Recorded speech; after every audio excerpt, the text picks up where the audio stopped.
We go to this story next. In the lead up to the 2024 general elections, political parties have begun ramping up their election media campaigns and communication strategies, while a few of the political parties are creating and disseminating messages through television adverts. Some have stayed with the cheaper out-of-home strategies. Recently, the official opposition, the Democratic Alliance, received a backlash for an illustration of the burning of the South African flag. Let's now speak to Preetesh Sewraj, who is the CEO of the Loeries, a non-profit company that promotes and supports creativity.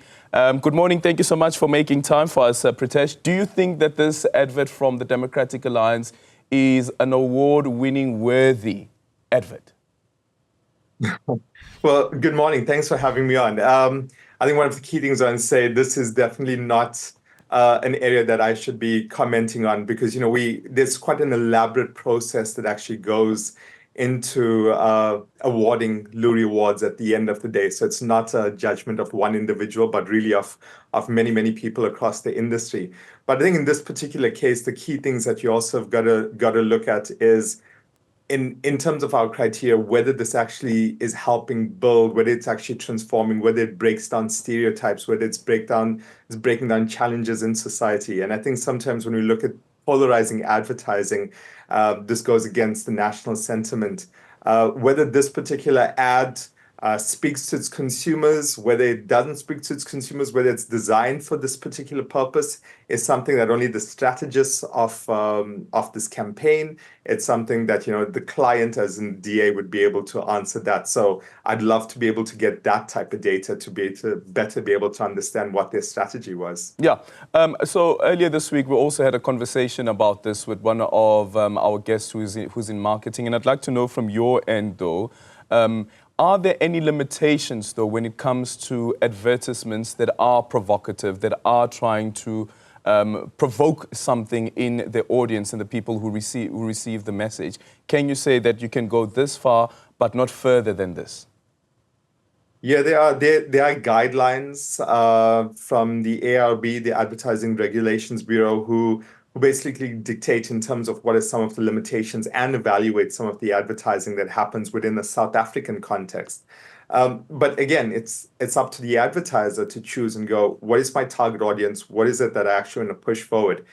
And again, we live in an environment where, whether it's cancel culture, or whether it's other pressures that come into brands and organizations exist in the space. So a number of brands take a very prudent approach. But what we're finding is in political advertising, because you have a very short period of time and you need to get as many eyeballs onto it and you need to get as much attention as you can, there is a willingness to be a lot more provocative than, let's say, a regular commercial brand would be.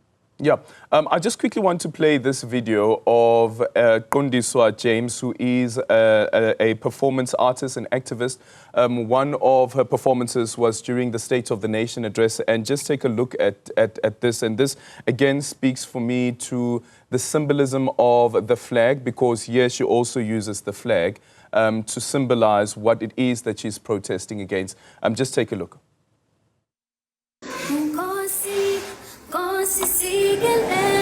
The Speaker of the National Assembly, Ms. Nasibiwe Mapisa-Nqakula, Chairperson of the National Council of Provinces, Mr. Amos Masondo, Deputy President of the Republic of South Africa, Mr. Paul Mashatile, and Mrs. Mashatile,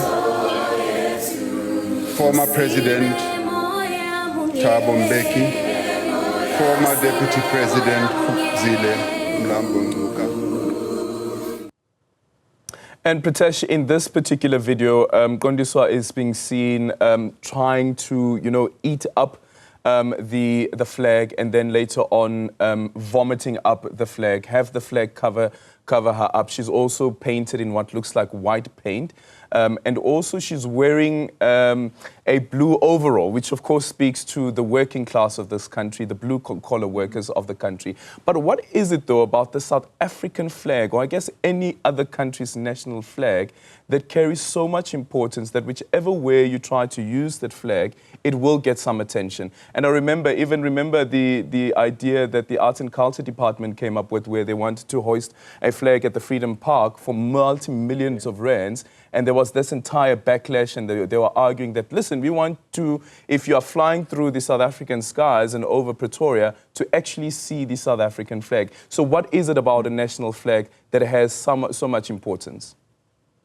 Yeah, and I think for any country around the world, your national flag is really a graphical representation of the country itself in all aspects of the country, and therefore the respect that you pay to the national flag is equivalent to the respect that you have for the country. Having said that, we obviously live in a dynamic environment where in a globalized world, you tend to find that national flags take on different roles. So if you look at it like the American flag, they're very open in terms of the American flag can be used on underwear, it can be used in socks, it can be used in any way that you actually want to. Whereas in South Africa, if you look at the custodians of the flag, this is not what the intended purpose was. And then you've got other countries, such as in Eastern countries, where if you tried to make socks out of the national flag, you could be arrested, but the flag's not even allowed on T-shirts. It has to have a certain level of respect. Now, I think within the South African context, our relationship with our national brand as South Africa is a very familiar, very friendly one. And therefore, in certain contexts, you'll tend to find that the flag has had the leeway as a national symbol to be in a number of different settings in a number of different ways, where some countries may even accept that as going against your country, as being disrespectful. Where it really becomes a challenge, I guess, is when we try to utilize the flag to symbolize some of the challenges that our society is actually facing. And these are untested waters.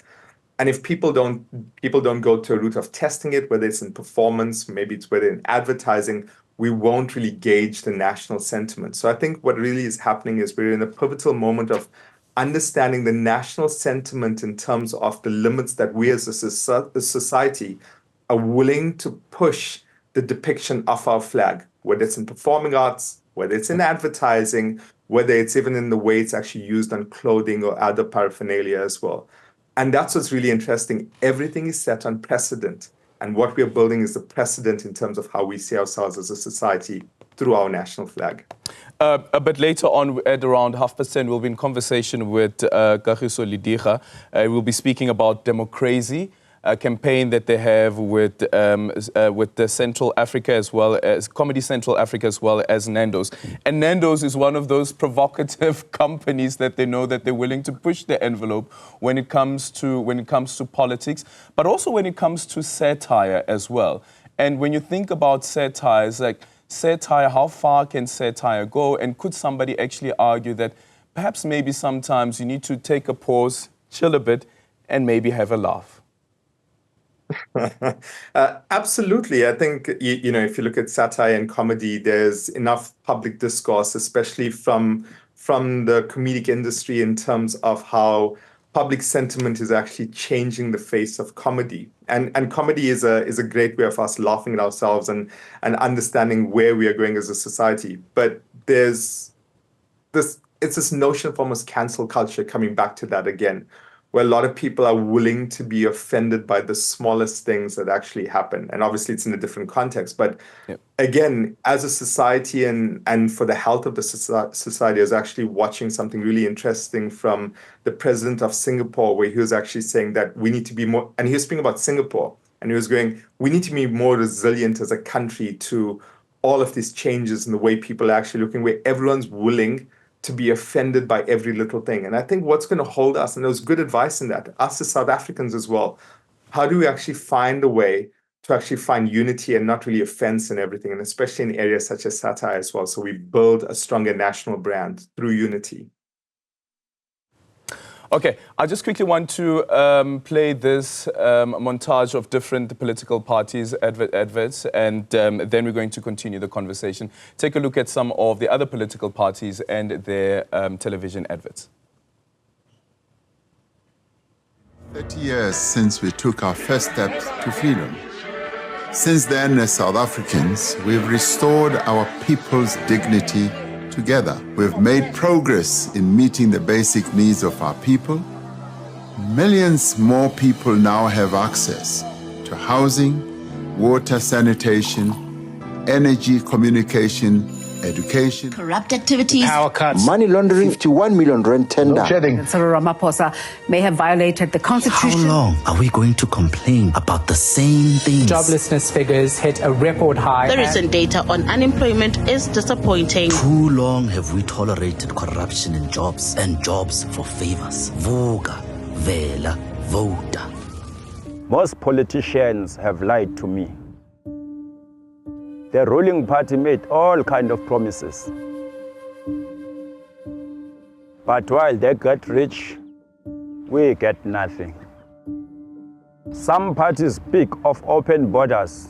No. We can't have that. Other parties. And Preetesh, looking at those three adverts there, we have the ANC, the EFF, as well as Action SA. I'm also left with wondering about when it comes to portraying a certain message about the country, whether it is, in the case of the ANC's advert, painting a very wholesome picture of what this country has become and how many people have benefited of democracy. And then you compare that to Action SA, that essentially speaks to corruption. It speaks to about the issues around open borders, which the EFF has also been calling for. And the EFF, on its end, has clips out of news bulletins that speaks to the crises, or the crises rather, that the country is facing. What is it about a political party's advert that needs to make sure that it hits the nail on the head and ensure that actually the audience are captured by that message? Amazing. Well, there's two key pillars, right? And this is par for the course globally. If you're the party who's in charge right now, you tend to focus on the positive message of everything that you believe was successful during your time in power. And this means that you set a foundational image of how you're going to build on that going forward. So trust us again, because you've trusted us for these years. These are the successes we've had, and we'll continue building on the success. It happens throughout the world. But also what will also happen throughout the world is the challenger parties that exist will always point to the negatives that are perceived out there as well. So they will look at things that were shortcomings of that party during their time in power and amplify it through the communication. Again, par for the course globally. The key objective that you've got to see when you're creating this political advertising is, one, if you're the party in power, how do you give a sense of comfort that you should be trusted to go on again? But if you're not the party in power, you generally are in the point where you go, how do I ensure that I use this as an opportunity that I only get once every 4 years to cannibalize some of the power of the leading party and potentially set myself on a path to be able to have greater power in the next few years to come. This is not unique to South Africa. It's something that happens throughout the world if you evaluate this communication. And all I can say is they're both on the right path. Both, if you're a challenger party, you're doing exactly what challenger parties should be doing. And if you're the party in power, you're doing exactly what the party in power should be doing. Where I think we're falling short is the innovation that we need to have in terms of communication. I mean, how can the parties actually show that instead of spending millions of rands in communication and some of the boards that they're putting out there as well, to actually be able to utilize it in a more strategic way to be able to show how they are making a difference as a party. And I think that's the difference. You should be speaking about your successes more instead of the shortcomings, because someday you may be able to win power through that process, but you won't be able to prevent yourself facing the same sort of criticisms from other challenger parties. Thank you so much for your time. Preetesh Sewraj is the CEO of the Loeries. So I wonder whether any of the political parties and their adverts will make it onto the nomination list of the next Loeries.